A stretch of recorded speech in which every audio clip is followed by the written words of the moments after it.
be able to smith some hinges for us, because this looks like the original cutout for the hinges right here. So I don't mind even if we go a little bit wider there, because I'm going to have to fill in these holes and such. But in other words, even a 3-inch hinge would be fine.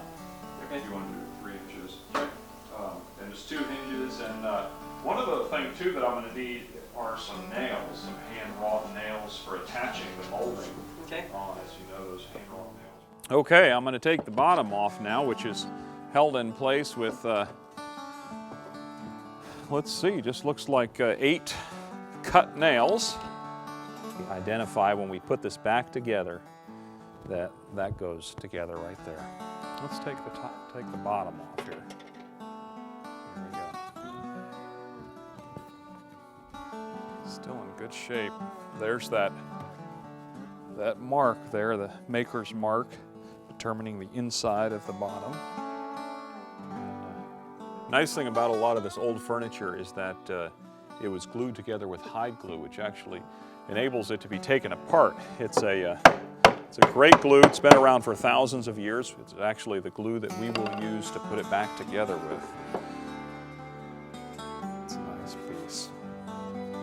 I like seeing some of the maker's marks in this. As I mentioned earlier, you could feel some of the hand plane marks, but you can also see the scribe line of where the base line was scribed for the dovetails.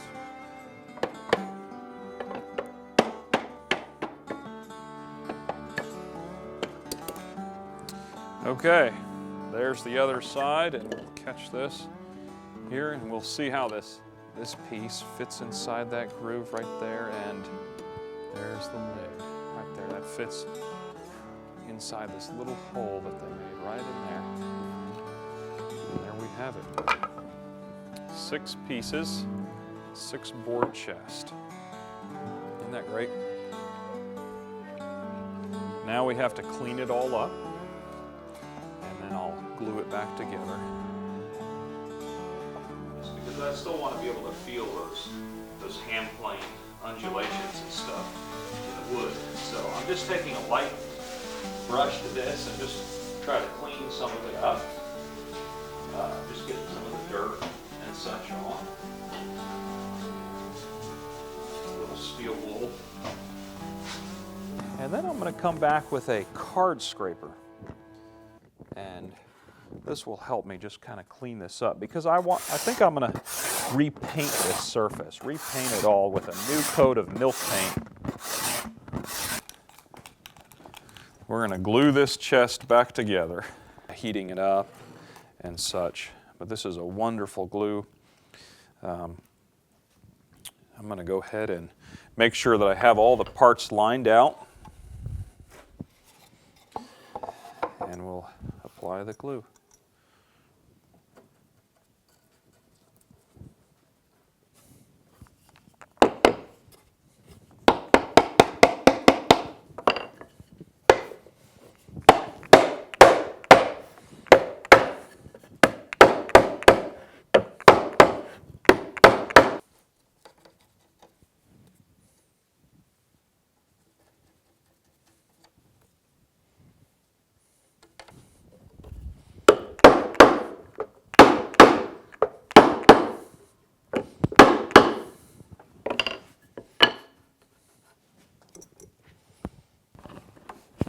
And now what we'll do is we'll clamp it up.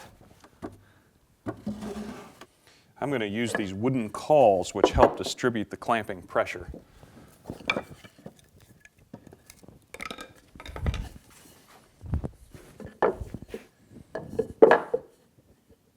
What I'd like to do with this piece of trim, it's actually this dust seal that I'm going to put for the lid here, is it's going to run on 3 sides, here on the side, the front, and this side. But I would like the grain to run all the way around in a continuous fashion. So I'm just going to take and figure up the entire length of 57.5, and look at that. We are right there at just a shy under 72 inches. So I'm going to make that just a hair over 72, so I have a little bit of wood to work with. Here's a piece of eastern white pine. This is what the original chest was made out of. and this is the wood I'll be using for the trim. So I'm going to cut it right about there. That'll give us a little extra. Actually, let's cut it right back here because we have our miters still to do, and we can miss that knot right there. So that should be just right.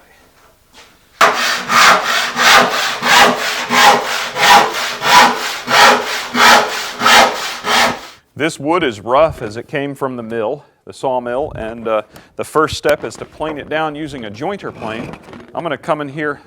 First, I've got to adjust the plane. The plane is adjusted using a mallet. By striking the plane, it sends a vibration through the plane.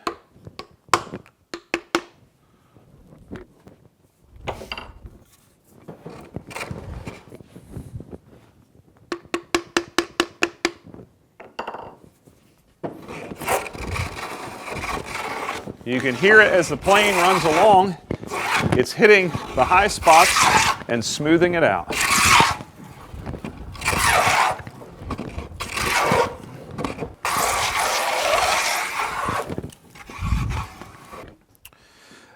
I'm going to go ahead and rip off the top trim, so I'm setting my gauge to a little bit more than 1.25 inches. We'll scribe along this edge, marking the width of the trim.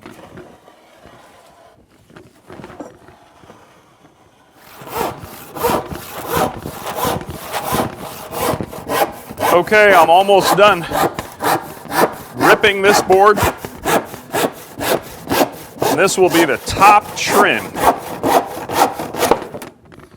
There we have it. There's a piece of the top trim. We'll need to plane that down to smooth it up.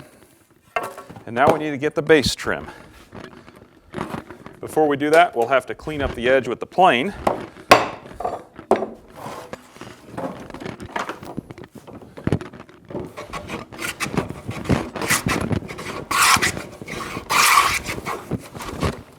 One of the important things when restoring a piece of furniture of this age and quality is to use some of the same tools that were used and some of the same methods.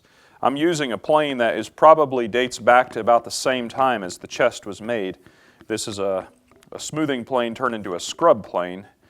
Scrub plane meaning that it's used to scrub down the material, take the rough saw marks off, and it's got a curved blade which kind of gives it a little bit of a scooped texture to the surface, as you recall from seeing it, the original marks there on the piece. So I'm going to scrub this down to create a flat plane here.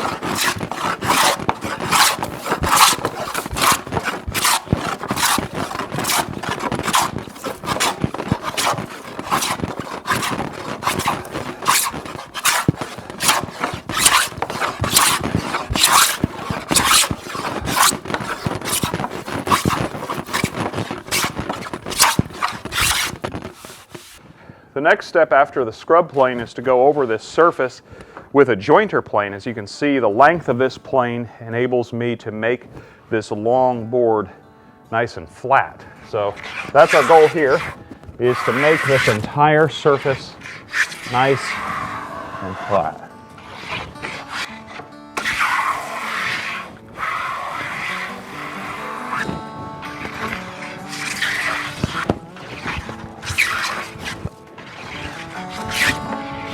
One thing that I'm going to do is I'm going to put the tails on the trim piece on the face. If you'll notice here, right here, you can see that the tails are on the side piece. Well, the reason why I'm going to change it and put the tails on the front here is that will help lock that whole case piece together by alternating that dovetail, and it will be good and solid. So